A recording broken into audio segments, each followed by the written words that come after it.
ان کے پاس دولت اور طاقت تھی، کیونکہ تمام خزانہ اور تمام جو بڑی بڑی فیکٹریاں اور دولت کمانے کے جو ذریعے تھے، بینکس وغیرہ، وہ تمام ہندوستان کے پاس تھے، اس لیے دولت بھی ان کے پاس تھی اور طاقت بھی تھی، فوج کا سارا سسٹم بھی ان کے پاس تھا۔ اور مسلمان جو پاکستان جب ملا تھا تو مسلمانوں کے پاس تو یہ چیزیں بہت کم مقدار میں موجود تھیں۔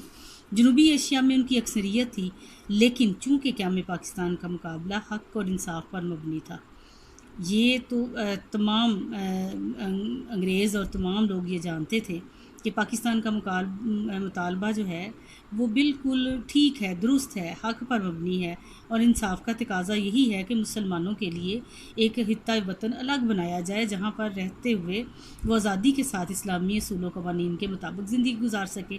اس لیے حکومت برطانیہ کو مجبور ہونا پڑا اور قائد اعظم محمد علی جناح کی پرخلوص قیادت میں خلوص سے بری ہوئی رہنمائی میں مسلمانوں کے یقین، ایمان، اتحاد اور عمل پہم کی وجہ سے، مسلسل عمل یا مسلسل کوشش کی وجہ سے 14 اگست 1947 کو پاکستان معرض وجود میں آ گیا، یعنی پاکستان قائم ہو گیا۔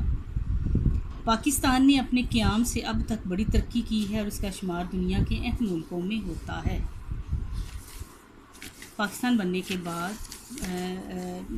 بہت زیادہ پاکستان نے ترقی کی اور تمام دنیا کے جو بڑے بڑے ممالک تھے ان میں اہم ملکوں میں شامل ہونے لگا، اور لوگوں نے جانا کہ یہ بھی ایک ملک ہے اور اس میں بھی یہ جو ہے خوبیاں اور اس لحاظ سے یہ اہمیت رکھتا ہے۔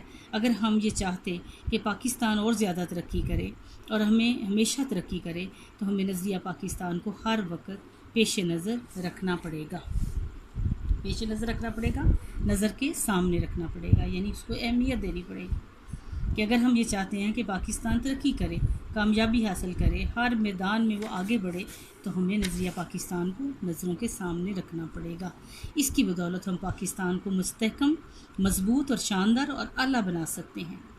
کس بنیاد پر؟ نظریہ پاکستان کی بنیاد پر۔ نظریہ پاکستان کا مقصد پاکستان کو اسلامی اور فلاحی مملکت بنانا ہے۔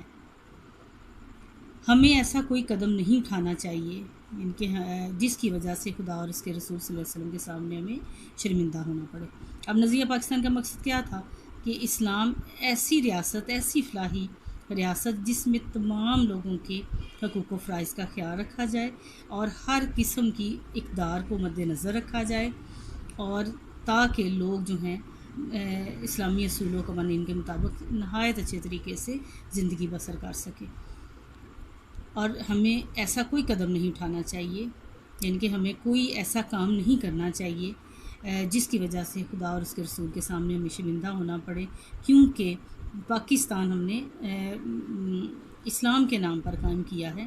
تو اگر اسلام کے نام پر قائم کیا ہوا ملک میں ہم کوئی ایسا قدم اٹھائیں گے کہ جو اس کے خلاف ہوگا تو ہمیں اللہ اور اس کے رسول کے سامنے شرمندہ ہونا پڑے گا۔ ہمارا جینا اور مرنا پاکستان کے لیے ہونا چاہیے، ہمیں زندہ بھی پاکستان کے لیے رہنا چاہیے، اور ہمارا جو زندگی ہے وہ پاکستان پہ قربان ہونے کے لیے ہی ہونی چاہیے، کہ ہمارا ہر اوڑھنا بچھونا پاکستان ہی ہو۔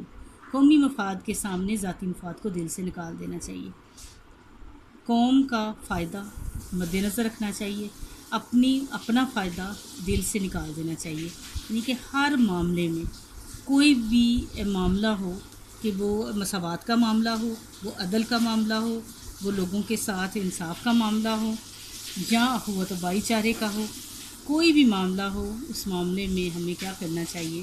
وہ قومی اصول و ضوابط کا معاملہ ہو، قوم کی ترقی کا معاملہ ہو، صنعتی ہو یا ثقافتی ہو، ہر نقطہ نظر سے ہمیں یہ پہلو سامنے رکھنا چاہیے کہ ہمارا قوم کا کس میں فائدہ ہے، اپنے ذاتی فائدے کو دل سے نکال دینا چاہیے۔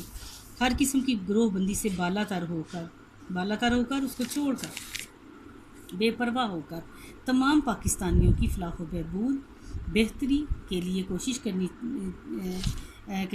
کرنا ہی نظریہ پاکستان کو فروغ دینا ہے، ترقی دینا ہے۔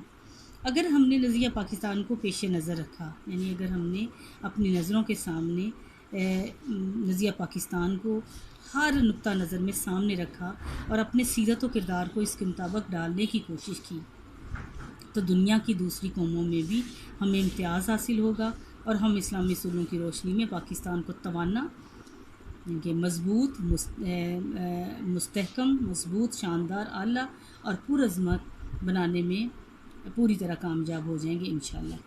کہ اگر ہم نے نظریہ پاکستان کو ذہن میں رکھا کہ کس مقصد کے لیے پاکستان حاصل کیا گیا تھا تو ہم اپنے ذاتی جو کردار ہے، اپنا جو طریقہ کار ہے، اس کو اس کے مطابق اسلامی اصولوں کے مطابق ڈالنا ہوگا تاکہ دوسری جو اقوام ہیں، دنیا کی قومیں ہیں، ان میں ہمیں ایک انفرادیت حاصل ہو، ایک منفرد مقام ملے، ان میں ہمیں برتری حاصل ہو اور ہم ان اسلامی اصولوں کی روشنی میں پاکستان کو زیادہ قوت والا، مضبوط، طاقتور، مستحکم، مضبوط، شاندار، اعلیٰ اور عظمت والا بنانے میں پوری طرح کامیاب ہو جائیں گے انشاءاللہ۔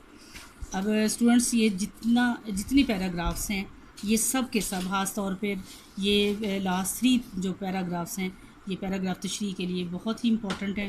اس کا ایک ایک لفظ اور یہ بھی جو لائن یہاں سے شروع ہوتی ہے کہ اگر ہم نے نظریہ پاکستان کو پیش نظر رکھا، یہاں سے لے کر یہ لاسٹ والی لائن تک، پھر پاکستان نے اپنے قیام سے اب تک بڑی ترقی کی ہے، یہاں سے لے کر شاندار یہاں تک، پھر یہ پیراگراف ہے کہ اس لیے چونکہ پاکستان کا مطالبہ حق اور انصاف پر مبنی تھا، یہاں سے لے کر یہ مارز وجود تک آنا، اور یہ پچھلے پیراگراف، یہ سارا جو سبق ہے آپ کا، میں نے شروع میں ہی آپ کو بتایا تھا کہ یہ خلاصے کے نقطہ نظر سے اور نثر پارے کی تشریح کے نقطہ نظر سے یہ بہت اہم ہے۔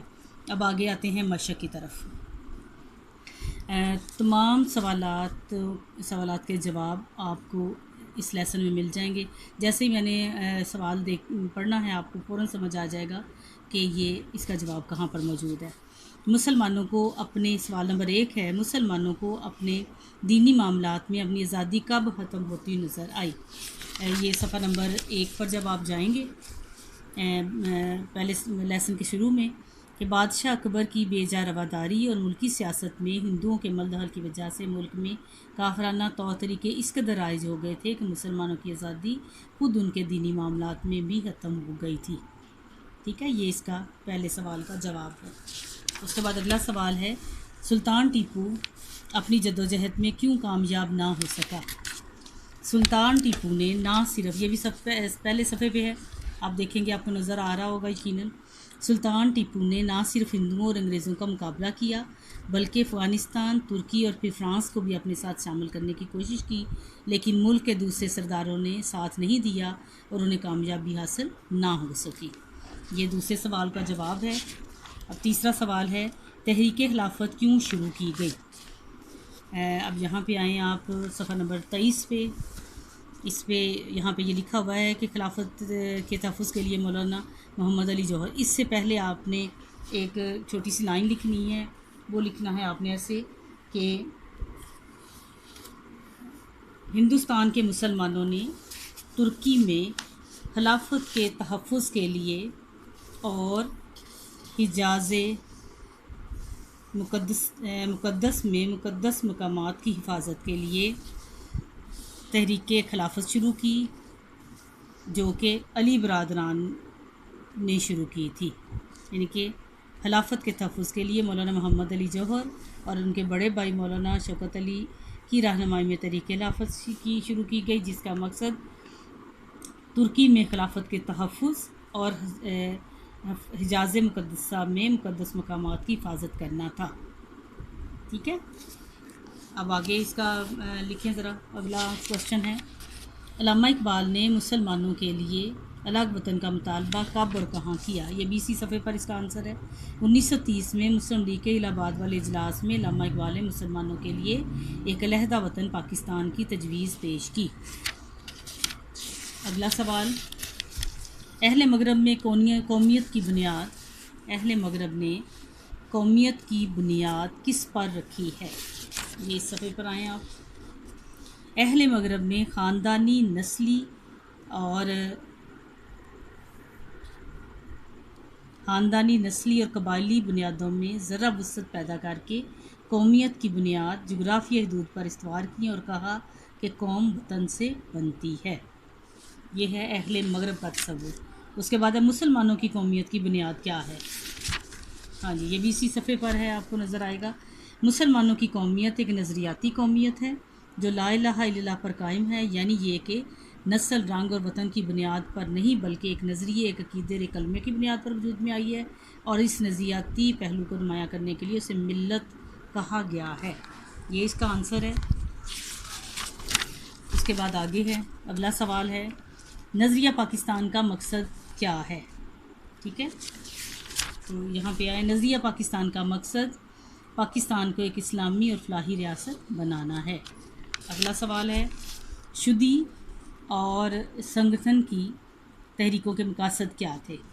یہ اسی صفحے پہ آئے ہیں، صفحہ نمبر یہ ہے کہ ہندوؤں نے مسلمانوں کو ہندو بنانے کے لیے شدی کی تحریک شروع کی اور ان کو ختم کرنے کے لیے سنگٹھن کی تحریک شروع کی۔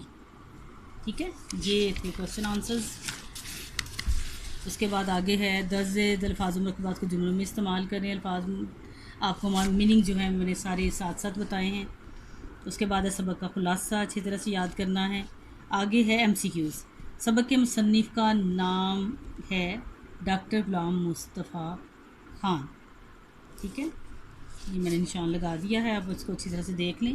اگلا ہے اکبر کے دور میں دین کی سربلندی کے لیے کس نے سختیاں جھیلی؟ حضرت مجدد الافسانی نے۔ سید احمد بریلوی اور شاہ اسماعیل کب شہید ہوئے؟ 1831 میں۔ 4 آپشن دیے ہوئے ہیں، ہر ایک ایم سی کیو 4 آپشن دیے ہوئے ہیں، ان میں سے ایک کریکٹ ہے، اس کو دیکھ لیں۔ کانگریس کب قائم ہوئی؟ 1885 میں۔ مسلم لیگ کس نے قائم کی؟ نواب محسن الملک نے۔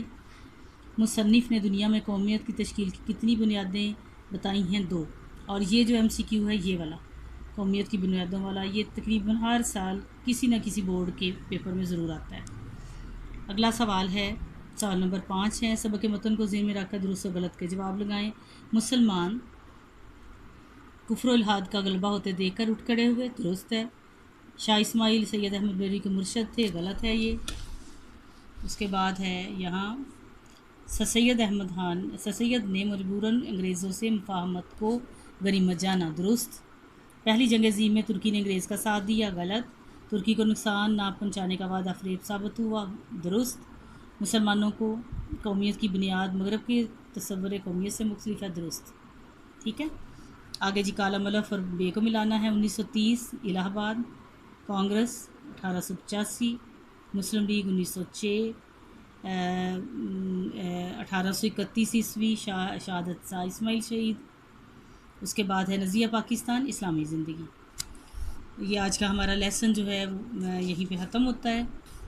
امید ہے کہ آپ نے اچھی طرح سے خلاصہ بھی لرن کیا ہوگا اور سبق نظریہ پاکستان کے الفاظ معنی بھی اچھی طرح سے یاد کرنے ہیں، اور اس کا ایک ایک لائن جو ہے وہ پیراگراف تشریح ہے، تو آپ اچھی طرح سے اس سبق کو یاد کریں تاکہ جب آپ کا ٹیسٹ ہو تو آپ نہایت اچھے طریقے سے دے سکیں۔ بہت بہت شکریہ، السلام علیکم۔